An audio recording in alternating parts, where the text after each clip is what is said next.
Las raíces se han extendido desde el árbol de la gran paz, una al norte, una al sur, una al este y una al oeste. Estas raíces llevan el nombre de las grandes raíces blancas y su naturaleza es la paz y la fortaleza. En el año 1142, Deganahuida, el gran pacificador, pronunció estas palabras y el sonido de su voz retumbó por los bosques de la antigua Siracusa hasta disiparse en los grandes lagos de Norteamérica.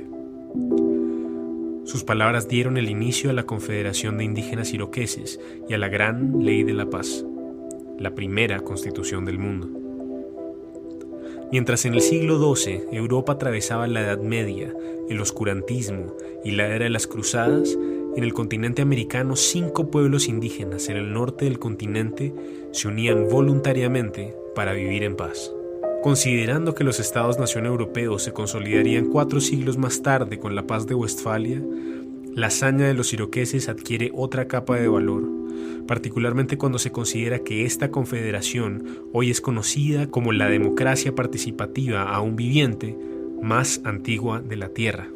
A pesar de que la historia tradicional se ha esmerado por hacernos olvidar la grandeza de los pueblos originarios de nuestro continente, la Gran Ley de la Paz precedió a las constituciones más emblemáticas del mundo actual por varios siglos y por haber garantizado paz sostenida por más de 600 años, sirvió como inspiración para la propia Constitución de los Estados Unidos y para la labor de los padres fundadores de dicho país. En este episodio, el erudito catalán Domingo Ferrer, estudioso de los pueblos originarios del continente americano, nos cuenta más sobre las particularidades de la primera constitución del mundo y el patrimonio de paz y unión que nos dejó esta confederación indígena. Los hemos maltratado profundamente en cuanto a desconocer su naturaleza. Decía Jacques de Sustel que eran sorprendentemente modernos. Claro que sí. En la educación, en el trato interpersonal y además no solamente aquí en México, en todas las Américas del Norte hay elementos que hemos ignorado. Cuando Estados Unidos, los padres de la nación americana, constituyen la Federación Americana, es una audacia tremenda porque eso no se había hecho nunca. Sin reyes, sin monarcas, las personas, el derecho de cada quien, está bien, nacieron con un pecado mortal, la esclavitud de los negros, pero en sí su derecho quedó perfectamente establecido, el derecho de cada quien a disponer de sí mismo según Dios le dio a entender. Y ese pecado mortal estaba tan en contradicción que lo tuvieron que enfrentar con una guerra civil y lo siguen enfrentando.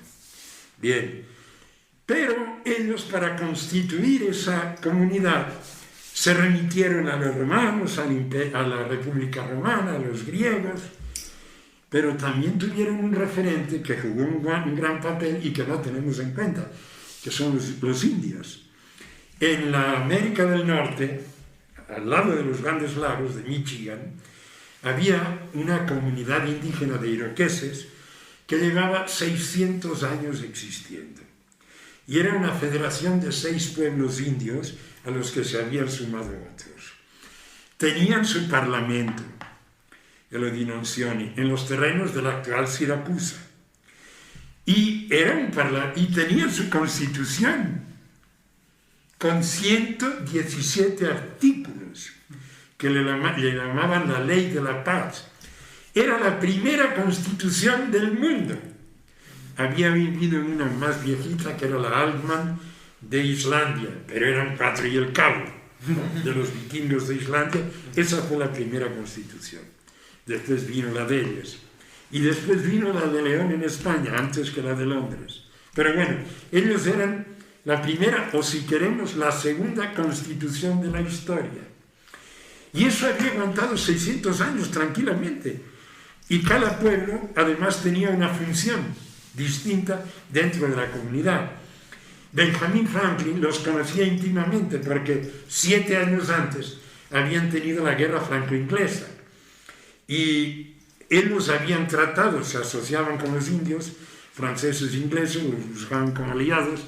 Entonces Franklin había tratado con esos indios Eso ejerció una influencia muy directa en el ánimo de los padres fundadores de decir, sí se puede crear una confederación y sí puede aguantar. Miren estos, llevan 600 años con su confederación y aguantan perfectamente.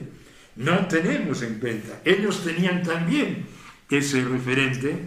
Por ejemplo, en esta Odinonciani de allá de los indios iroqueses, era muy curiosa, porque en el Parlamento solo había hombres, pero solo los podían votar las mujeres. Solo las mujeres tenían el voto popular y solo los hombres tenían el voto parlamentario. Bien, para mí es superior la situación actual, donde todos tenemos ambos votos. Sí, pero estamos hablando de algo que llevaba 6 siglos existiendo, estamos hablando del siglo XVIII, por lo tanto venía del siglo XII. Me voy a Europa en el siglo XII, ¿tenían acaso las mujeres el voto popular? El voto popular en Suiza se lo dieron a las mujeres cuando yo vivía allí, en los años 70, en Suiza. Le dieron el voto a las mujeres en los años 70. Y estos lo tenían desde el año Cataplum. Y los hombres no tenían voto popular. Podían ser votados, pero no podían votar. Eran pueblos de una gran modernidad.